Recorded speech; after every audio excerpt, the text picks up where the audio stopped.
अस्सलाम वालेकुम, मैं हूं एहसान इमाम। बहरिया टाउन कराची ट्रांसफ़र से रिलेटेड कुछ तब्दीलियां की गई हैं बहरिया टाउन कराची में। अगर आप सोच रहे हैं जैसे पहले आप ट्रांसफ़र करा लिया करते थे बहरिया टाउन कराची हेड ऑफिस में आके, अब ऐसा नहीं होने जा रहा। बाकायदा 20 जुलाई से बहरिया टाउन कराची के जो डॉक्यूमेंटेशन है उसके अंदर वाज़ेह तब्दीली कर दी गई है और यही अपडेट आज मैं आपको देने जा रहा हूँ। बड़ी इंपॉर्टेंट है आप लोगों के लिए। अगर आपने बहरिया टाउन कराची में अपनी प्रॉपर्टी को सेल कर दिया है या परचेज की है तो अब आपने डॉक्यूमेंट क्या क्या देने होंगे, और अगर आपके साथ कोई इन टच आपका डीलर है जो कि बहरिया टाउन कराची में आपको सर्विस प्रोवाइड कर रहा है, उनको क्या क्या डॉक्यूमेंट्स देने पड़ेंगे। और ये बेसिकली जो चेंजेस की गई हैं ये बहरिया टाउन कराची की मैनेजमेंट के जानिब से चेंजेस नहीं गई, बाकायदा गवर्नमेंट के जानिब से ये चेंजेस की गई हैं। इसके अंदर FBR से रिलेटेड और FIA से रिलेटेड डॉक्यूमेंट्स की रिक्वायरमेंट्स होंगी। अगर मेरे चैनल पे नए हैं तो लाजिम सब्सक्राइब कर दीजिएगा, लाइक कर दीजिएगा, बेल आइकन को लाजिम प्रेस कर दें ताकि कोई भी नई आने वाली वीडियो आप तक आसानी से पहुंच सके। और अगर आप मुझे फेसबुक पे मुलाहिजा कर रहे हैं तो मेरे इस चैनल को लाजमी फॉलो कर लें ताकि टाइम टू टाइम आपको बहरिया टाउन कराची से रिलेटेड अपडेट मिलती रहा करे। बहरिया टाउन कराची में जो डीलर हजरात हैं उनको भी अब रजिस्ट्रेशन अपनी FBR में करानी होगी कि वो एज अ रियल्टर काम कर रहे हैं बहरिया टाउन कराची। ऑल ओवर किसी भी सिटी के अंदर मेरे ख्याल से तमाम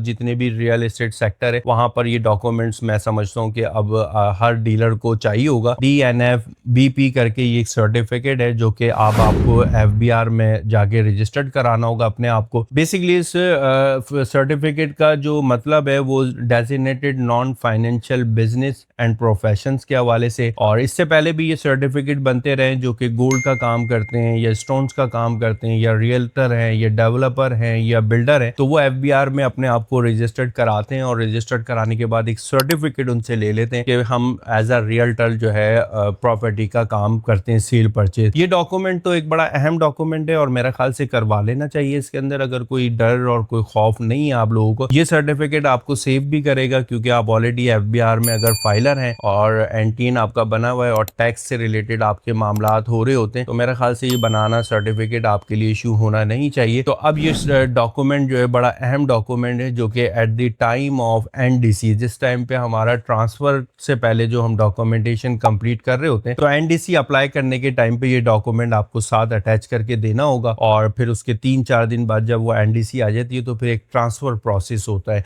ट्रांसफर प्रोसेस में इन्होंने जो चेंजेस करी हैं, अच्छा ये याद रहे ये ऑलरेडी DHA में पहले 6 महीने 7 महीने पहले से स्टार्ट कर दिया गया और मुख्तलिफ जो सोसाइटीज़ हैं उनके अंदर भी ये एप्लीमेंट कर दिया। बहरिया टाउन कराची में ये अभी 20 जुलाई से ये तमाम चीज़ें एप्लीमेंट होने जा रही हैं। DHA में जो ऑलरेडी काम करने वाले हैं, जो ट्रांसफर प्रोसेस करा रहे होते हैं, उनके इल्म में होना चाहिए ये सर्टिफिकेट DHA में जो है पहले से एप्लीमेंट कर दिया और मुख्तलिफ सोसाइटियों में भी एप्लीमेंट हुआ हुआ है जहाँ पर सेल परचेज और ट्रांसफ़र वाला मामला होता है।